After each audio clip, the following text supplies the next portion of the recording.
You grab a bag of baby carrots from the fridge. Smooth, uniform, rounded at both ends. They look like they grew that way. Tiny, perfect little vegetables pulled from the soil at just the right moment. No carrot grows 2 inches long with rounded tips and no skin. What you're holding was a full-size carrot, 10 inches, rough, irregular, less than 24 hours ago.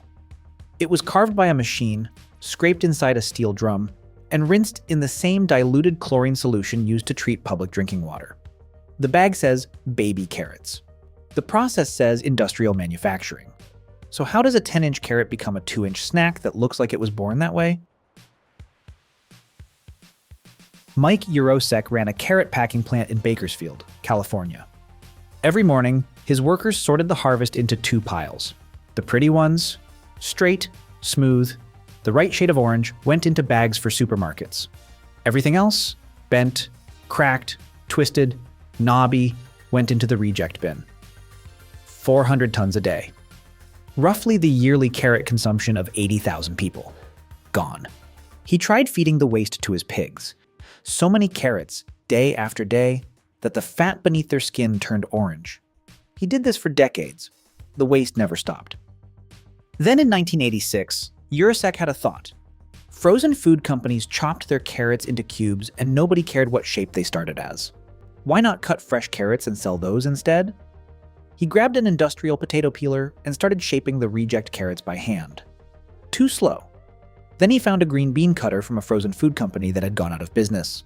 He fed the ugly carrots through it. The machine cut them into uniform 2-inch pieces. He peeled them smooth. He sent a bag to Vons, a supermarket chain in Los Angeles. The store called back immediately. Competitors scrambled to copy him within weeks.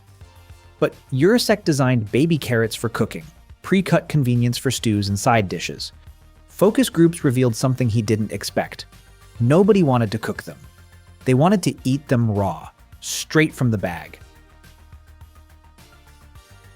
That raw snacking demand created a production line that turns a 10-inch root into a 2-inch snack, and the cut size hasn't changed since 1986. It starts in the field.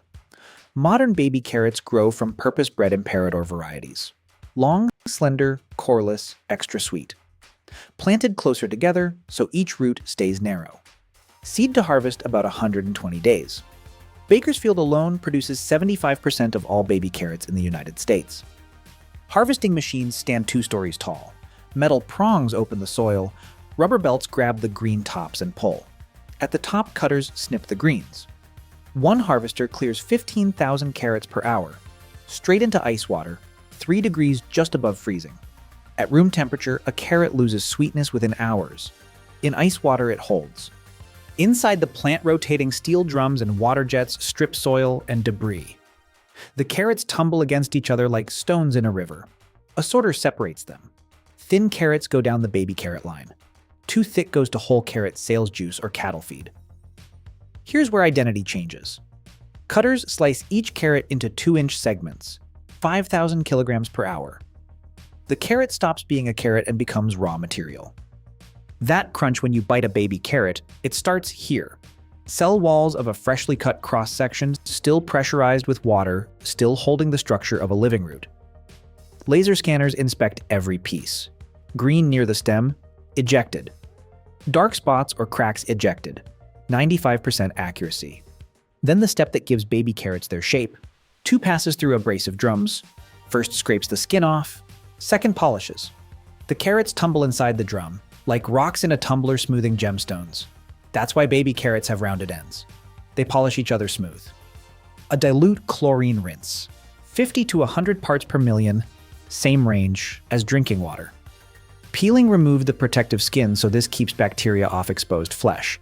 2 minutes, then clean water washes it away. Brushes give each piece a final sheen. Scales weigh and fill each bag. Cold storage. Trucks. Your refrigerator. Field to bag in under 24 hours. Every surface has been cut, scraped, tumbled, washed, and rinsed, and the carrot still doesn't know it's been harvested. That living engineered snack needed someone who understood craving, not agriculture.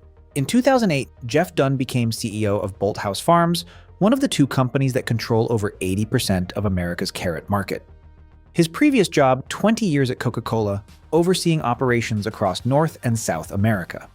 His logic was simple. If Coca-Cola can engineer desire for sugar water, why can't you do the same for a vegetable? He launched Eat 'em like junk food style packaging. TV spots parodying Doritos commercials. Vending machines placed in high schools next to the Cheetos machine. A website featuring metal music and deep voices chanting, "Baby carrots extreme." Baby carrots aren't sold like vegetables. They're sold exactly like Cheetos. But here's what Yurosek could never have predicted about his own invention. Everything you just heard, a farmer saving ugly carrots from the waste pile, turning rejects into a billion-dollar category, sounds like one of the great waste reduction stories in American agriculture. Except it's not true anymore. Today's baby carrots are not made from ugly rejected carrots. The industry completely inverted. Farmers now grow purpose-bred varieties, narrow diameter, coreless, extra sweet, designed from seed to be cut into baby carrots. Grimway Farms alone processes 10 million pounds of these purpose-grown carrots every day across more than 40,000 acres. The product born from waste elimination eliminated its own origin story. The rescue mission became the factory floor, and the origin story quietly became a myth. One detail proves just how alive this product still is, and you've probably seen it without knowing what it means. That white film that sometimes appears on baby carrots. The one that makes you throw the bag away. It's not chlorine residue. It's not mold. It's called blush. A carrot, harvested, peeled, tumbled, rinsed, sealed in plastic, is still a living root. When the exposed flesh loses moisture, the outer cells dry and roughen, scattering light across the surface. That white coating is the carrot dehydrating. Soak it in cold water for a few minutes, and the orange comes back. The crunch returns. The cells rehydrate because they never stopped being alive. Decades before Misfits Market or Imperfect Foods, one farmer in Bakersfield proved that ugly food could become the most popular product in its category. That idea drove American carrot consumption up 117% in a single decade. Every baby carrot is a piece of engineering pretending to be nature, and it's still alive enough to prove it. Next time you open that bag, you're not holding a vegetable that grew small. You're holding a carved, tumbled, polished 10-inch carrot, still trying to regrow its skin. That's the process. We reveal how things actually work one story at a time. If there's something you'd like us to explore next, let us know. Until then, trust the process.